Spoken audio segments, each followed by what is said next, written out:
Maya, let me give you Senator Portman.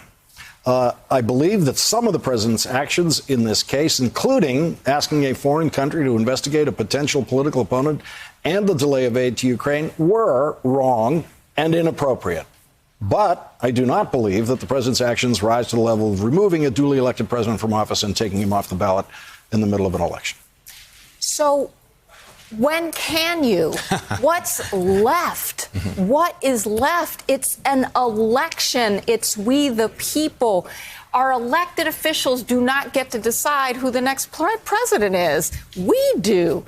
So to tell us that not only do they think he did it, that not only can they tell us that they won't vote impeachment, they won't even allow us enough evidence to make our own decisions at the polls. That's outrageous. And I want one other point, though, because I think in addition to both what Congressman Swalwell said and what Czech said is, I'm sorry, if you think they made their case but are passing judgment on whether it's impeachable, how do you know whether you think it's bad enough to impeach when you haven't even heard from all the witnesses who have significantly more detail about what the president said, thought, and did? Because to me, it's impeachable is, all right, you believe maybe you had the authority to do something and maybe you kind of learn you didn't, but you still kind of take a little bit too much leeway.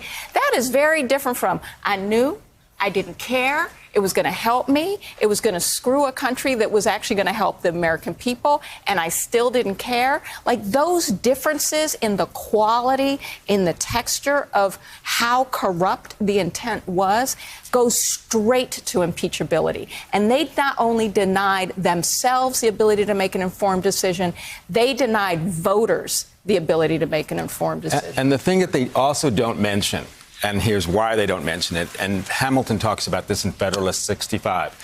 When you impeach a president for having corruptly stolen an election, you purposely do that so you don't want him to do it to the next election, right? So people have talked a lot about how afraid, deathly afraid the framers were of foreign influence.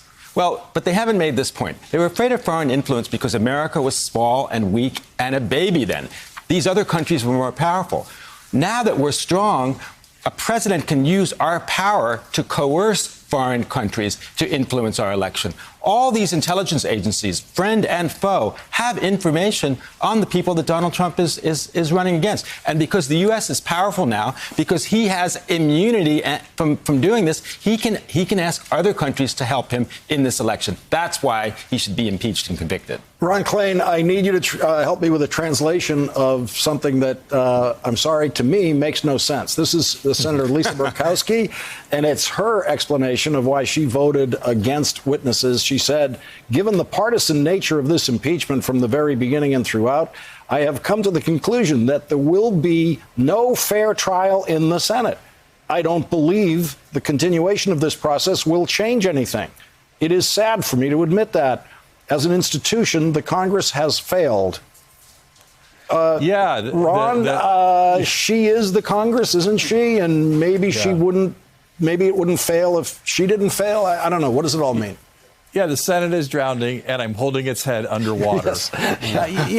Look, I think, again, I think what you're really seeing here is a bunch of Republican senators all saying, we're going to let Donald Trump get away with it. And we're each going to have our own way of explaining it, and it's not going to add up, but we're just going to let him get away with it for political reasons.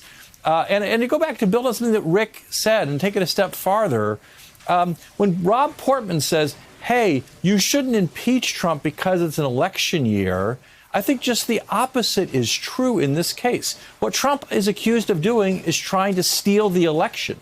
If you don't do something about that in the election year, when are you going to do something about it? I mean, if the whistleblower hadn't come forward, Trump's scheme would have worked. Fareed Zakaria was in Ukraine to do the interview where the Ukrainian president was going to announce publicly an investigation of Trump's opponents. So Trump had a scam in place to steal the election. It was working, but for the whistleblower, but for Congress. And if that's not a reason to remove a president in an election year, then what you're really saying is all the bets are off and he can do whatever it takes to win.